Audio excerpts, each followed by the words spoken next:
Hello everyone, स्वागत है आपका हमारे यूट्यूब चैनल द गुरुकुल मंत्रा में। फ्रेंड्स, आज के वीडियो में हम 25 हिंदी के क्वेश्चन को देखेंगे, ठीक है। और एक एक क्वेश्चन को हम अच्छे से समझते हुए पढ़ेंगे ताकि जब आप अपने एग्ज़ाम में बैठे तो आपको ज़्यादा से ज़्यादा हेल्प मिल सके। अगर आप यूपी बीएड एंट्रेंस एग्ज़ाम की तैयारी कर रहे हैं या यूपी टेट की तैयारी कर रहे हैं या किसी भी ऐसे एग्ज़ाम की तैयारी कर रहे हैं जहाँ पर हिंदी पूछी जाती है तो ये वीडियो निश्चित रूप से आपके लिए हेल्पफुल होगा। तो चलिए स्टार्ट करते हैं। हमारा पहला क्वेश्चन है, चलिए स्टार्ट करते हैं। हमारा पहला क्वेश्चन है, पहचान का तत्सम शब्द है।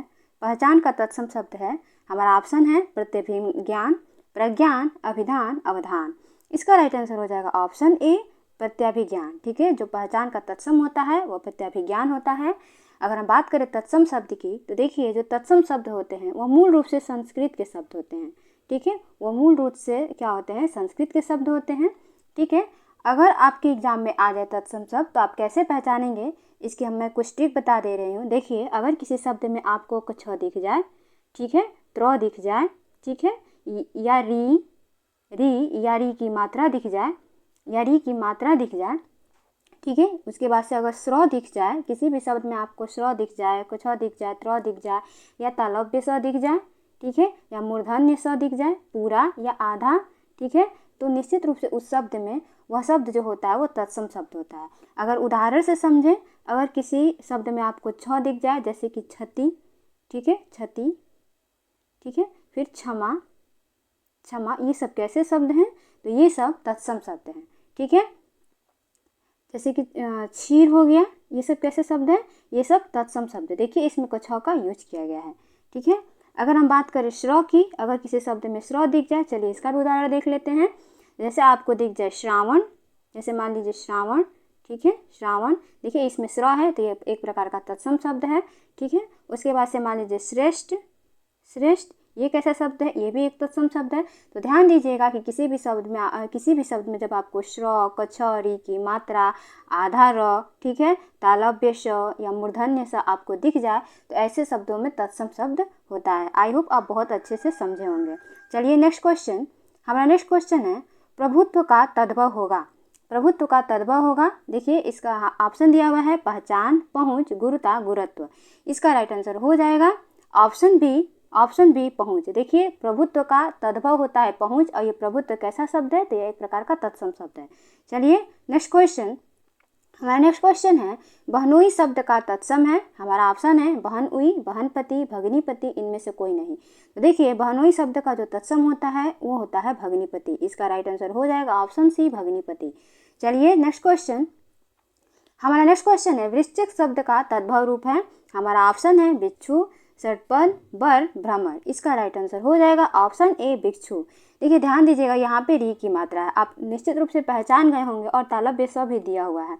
इस प्रकार से यह कैसा शब्द है, तो यह तत्सम शब्द है। ठीक है, यह बिच्छू कैसा शब्द है, यह तद्भव शब्द है। चलिए नेक्स्ट क्वेश्चन, हमारा नेक्स्ट क्वेश्चन है, निम्न में से कौन सा सही नहीं है। हमारा ऑप्शन है अव्यय और क्रिया विशेषण में कोई अंतर नहीं होता, अव्यय अविकारी होते हैं। ठीक है, ऑप्शन सी है सभी अव्यय क्रिया विशेषण नहीं होते, एंड ऑप्शन डी है कि क्रिया विशेषण अविकारी होते हैं।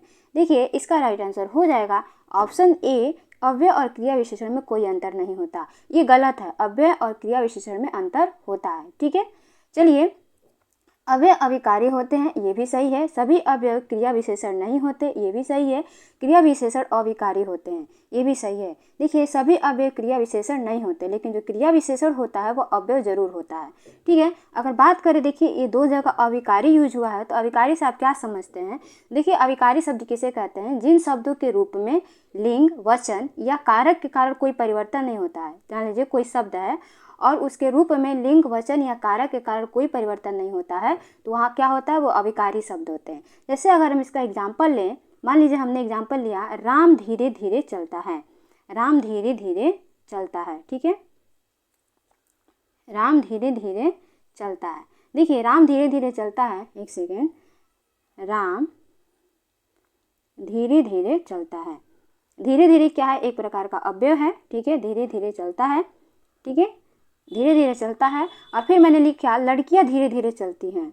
लड़कियाँ धीरे धीरे चलती हैं, धीरे धीरे चलती हैं। देखिए इसमें ध्यान देने वाली बात ये है कि जो राम है वह एक वचन में है, लेकिन धीरे धीरे में कोई परिवर्तन नहीं हुआ है। और लड़कियां क्या है, लड़कियां बहुवचन में है, लेकिन फिर भी धीरे धीरे में कोई परिवर्तन नहीं हुआ है। कहने का मतलब है कि अविकारी शब्द ऐसे होते हैं जिनका रूप में लिंग, वचन या कारक के कारण कोई परिवर्तन नहीं होता है। देखिए यह एक वचन में या बहुवचन है, फिर भी इस अविकारी शब्द में यानी इस अव्यय में किसी भी प्रकार का परिवर्तन नहीं हुआ है। आई होप आप बहुत अच्छे से समझे होंगे। चलिए नेक्स्ट क्वेश्चन।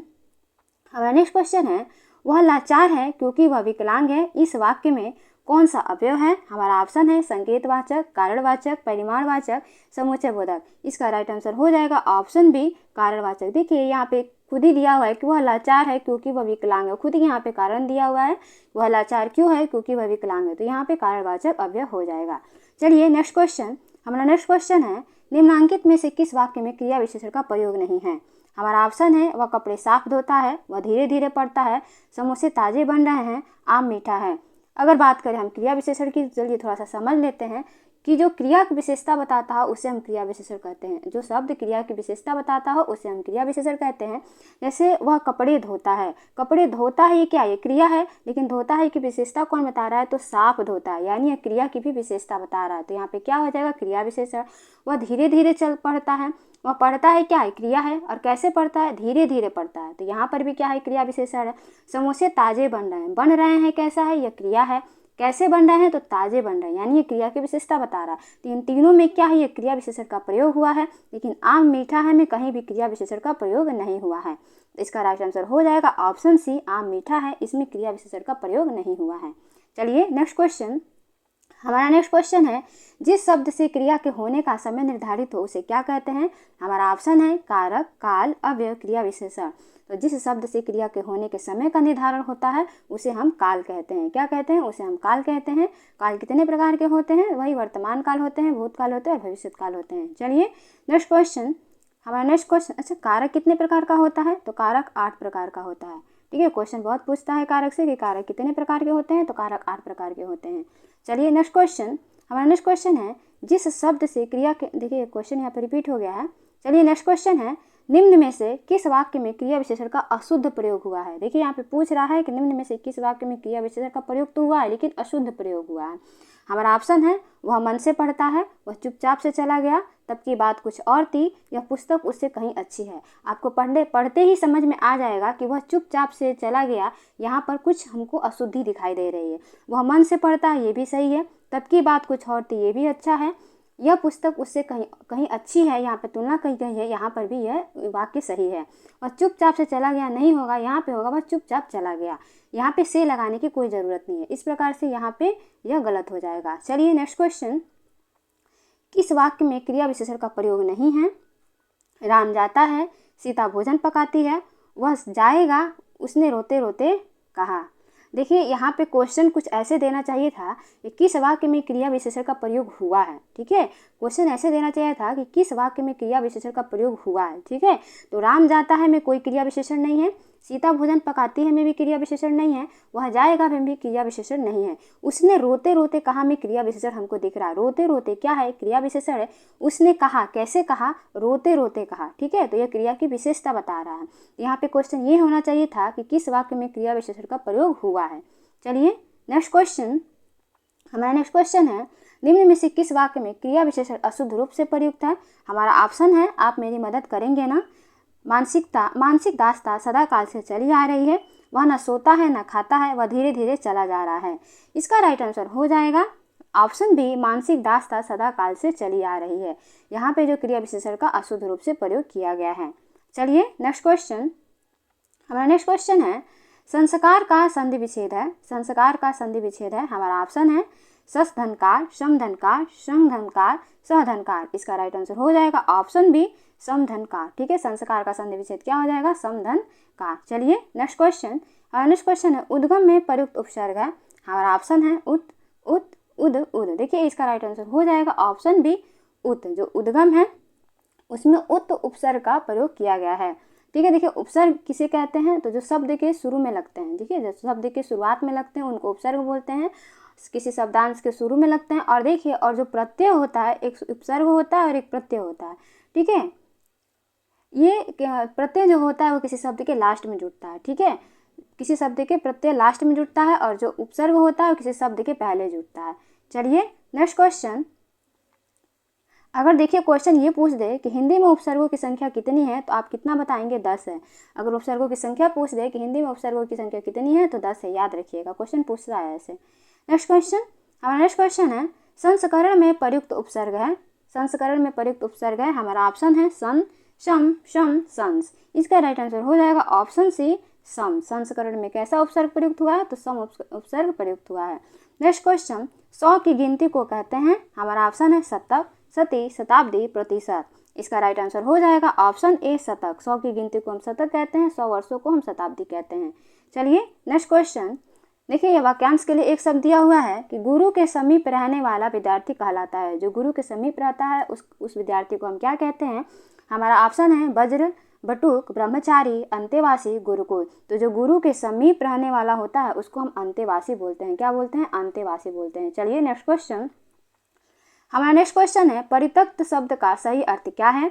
हमारा ऑप्शन है परित्यक्त शब्द का सही अर्थ क्या है? हमारा ऑप्शन है जिसका परित्याग किया जा सके, जो दान में दिया गया हो, जिसे उपेक्षा पूर्वक छोड़ दिया गया हो, जिसका परित्याग आवश्यक हो। देखिए इसका राइट आंसर हो जाएगा ऑप्शन से, जिससे उपेक्षा पूर्वक छोड़ दिया गया हो उसको हम परित्यक्त बोलते हैं। चलिए नेक्स्ट क्वेश्चन, रेस्तरां किस भाषा का शब्द है? रेस्तरां किस भाषा का शब्द है? हमारा ऑप्शन है जापानी, फ्रांसीसी, जर्मनी, रूसी। इसका राइट आंसर हो जाएगा ऑप्शन बी, फ्रांसीसी। जो रेस्तरां है वह क्या है? रेस्तरां जो है वो फ्रांसीसी भाषा का शब्द है।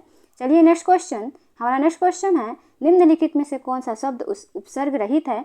पूछ रहा है कि इन शब्दों में से कौन सा ऐसा शब्द है जिसमें उपसर्ग प्रयोग नहीं किया गया है। देखिए इसका राइट आंसर आपको बताना है कि किसमें उपसर्ग प्रयुक्त नहीं किया गया है। ठीक है, देखिए इसका राइट आंसर हो जाएगा ऑप्शन डी, 72। 72 में उपसर्ग प्रयोग नहीं किया गया है। बाकी परीक्षण में, निरूपण में और स्वशासन में क्या किया गया है? उपसर्ग का प्रयोग किया गया है। देखिए अगर हम बात करें परीक्षण की, परीक्षण में जो है वो परि उपसर्ग है। निरूपण में अगर बात करें हम निरूपण की, तो निरूपण में कौन सा उपसर्ग है? तो निरूपण में नि उपसर्ग है, ठीक है। और स्वशासन में स्व उपसर्ग है। चलिए नेक्स्ट क्वेश्चन, हमारा नेक्स्ट क्वेश्चन है लिप्सा शब्द में कौन सा प्रत्यय है? हमारा ऑप्शन है आ, शा, सा, इनमें से कोई नहीं। इसका राइट आंसर हो जाएगा ऑप्शन बी, सा। लिप्सा में कौन सा प्रत्यय का प्रयोग किया गया है? तो सा। ये बना है लिप, लिप और प्लस सा से, ठीक है। लिप्सा कैसे बना है? लिप प्लस सा से। चलिए नेक्स्ट क्वेश्चन, हमारा नेक्स्ट क्वेश्चन है अंगूठा दिखाना का अर्थ है। हमारा ऑप्शन है धोखा देना, इनकार करना, खुशामद करना, आदर प्रकट करना। इसका राइट आंसर हो जाएगा ऑप्शन ए, धोखा देना। अंगूठा दिखाने का अर्थ क्या होता है? धोखा देना। यह मुहावरा है और किसी भी एग्जाम में अगर हिंदी पूछी जाती है तो उसमें मुहावरा, वाक्यांश के लिए एक शब्द, विलोम शब्द, ये निश्चित रूप से पूछे जाते हैं। चलिए नेक्स्ट क्वेश्चन है गोबर गणेश होने का मुहावरे का अर्थ है। गोबर गणेश होना मुहावरे का अर्थ है। हमारा ऑप्शन है किए धरे पर पानी फेरना, बेवकूफ़ होना, गोबर की पूजा करना, गड़बड़ करना। इसका राइट आंसर हो जाएगा ऑप्शन बी, बेवकूफ़ होना। गोबर गणेश होने का मतलब होता है बेवकूफ़ होना।